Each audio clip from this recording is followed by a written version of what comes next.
My name is Sandra Laframboise. I'm also known as Sandy Leo, as an activist in the community. And I had quite the experience when I moved into my first co-op in Vancouver, lasted 2 years. There's always politics in co-op housing. People say it's safe, it's secure, it's community geared, and you want to live in community, which is great. But when you live in a co-op that you're the only trans person or gender diverse person, and you're out and you're native, and you got all the determinants of health behind you, where you we're a sex worker, we're a drug user, we're this, we're that, then it creates an extra level of barrier. And there's an expectation on how you should be in community. And you never meet those criteria.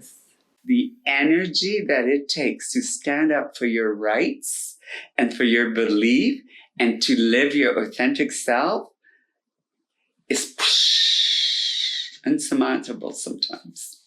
Another time around discrimination and housing was I was in full makeup, I was dressed properly, and the apartment was open and they gave me an appointment to go see the apartment. And my roommate was not as passing as me. And we went and the guy said, "Is it for you?" I said, "Yes."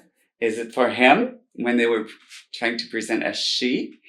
And I said, "Yes." They said, "Oh, the apartment's not available no more." I was so angry that I swore at the guy. It's like, come on, really? Like, really?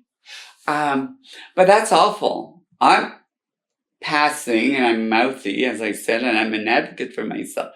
But I can't imagine my sisters and my brothers and those that are not, those that are quiet, those that does not have a voice yet.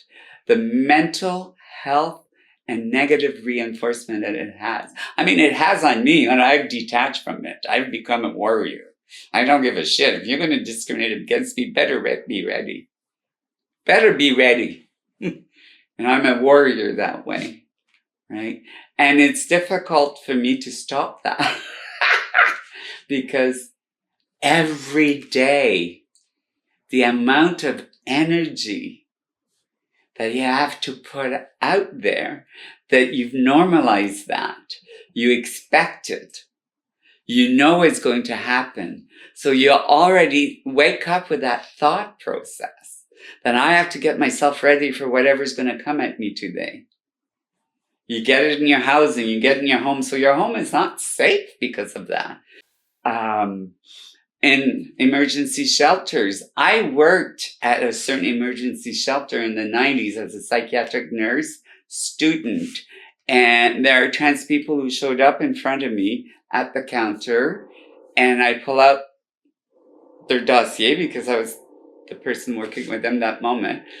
And their dead name was there, and their identity was different than what they presented. They were presenting as female, and on their dossier it wrote male. And so when we offered a room as a trans person, I was forced to house that person in a room in the back on the male side on the second floor. The female side was on the main floor on the right. They could enter, and this was female, and the males were on that side. And I questioned that. And I pushed, well, they're safe, they're in a room by themselves. I says, yeah, but they're on the male side in the back. Till this day, some of that shit continues to happen in emergency shelters. We're not respected, even though some of the co-workers are me, like me. Even though some of the workers are from the streets, they don't respect or understand who we are, and the institutional policies is the discriminatory body. So people hide behind that, right? There's another agency that was policing what gender looks like. So they let trans people in, and they had hired a trans person, And they asked that trans person to police what gender looked like.